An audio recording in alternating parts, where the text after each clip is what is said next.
Oulun Kärpät on siis vuoden 2004 jääkiekon Suomen mestari. 4. finaaliottelu sai ratkaisunsa vasta jatkoerässä. Perjantain rökäletappio ei tuntunut Kärpillä enää missään, kun joukkue vyöryi alusta asti TPS-maalille. Pudotuspelien 4-0 pelillä perjantaina uuden SM-liigan ennätyksen tehnyt TPS-maalivahti Teemu Lassila oli kuitenkin hyvässä vireessä.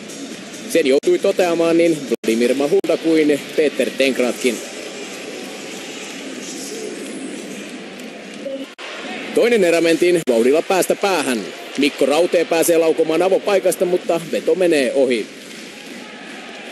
TPS pääsi yrittämään myös ylivoimalla, mutta Niklas Bäckström Kärppien maalissa poimi niin David Schneiderin kuin muidenkin yritykset. Myös toisessa päässä Teemu Lassila jatkoi hyviä esityksiä. Maalivahtien torjunnat olivat 2 erän jälkeen tasan 18-18. Jäähyrikkaassa kolmannessa erässä lähipänä maalia oli Kärppien Ilkka Mikkola ylivoimalla.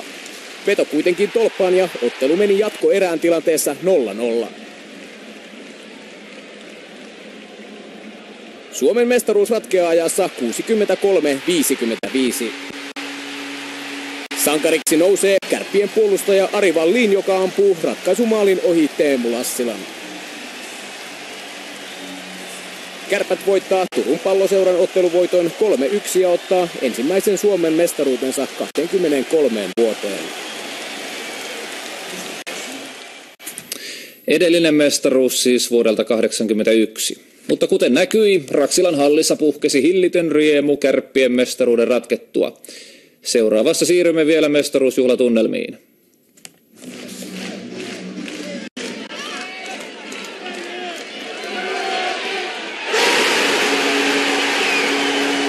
Ari Wallin, jääkiekon Suomen mestari, vuosimallia 2004, onneksi olkoon. Kuvaile hivenen tuota voittomaalia. Mitä siinä tapahtui?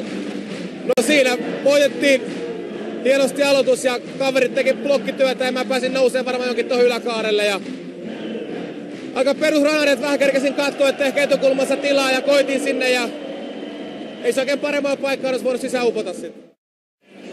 Mikä oli tämän kärppäjoukkueen vuosimallia 2004 tuollainen pelillinen salaisuus läpi kauden alusta tähän hetkeen?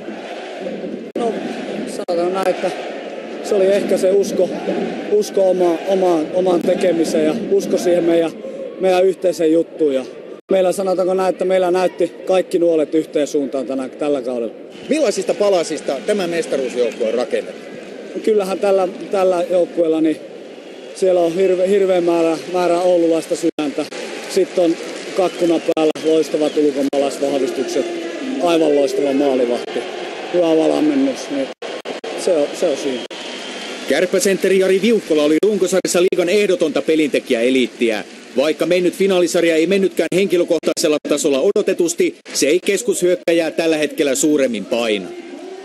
Paremminkin olisi voinut pelata, mutta tämmöinen päätös niin ei voi olla tyytyväinen, mutta tietenkin aina pelataan joukkoille ja tänään tämä finaalisarja ei ehkä ollut henkilökohtaisesti mulle paras, mutta tärkeää, että tuo pytty on tuolla ja mitalit kaulassa, että siitä lähdetään pelaamaan ja se on tärkeää.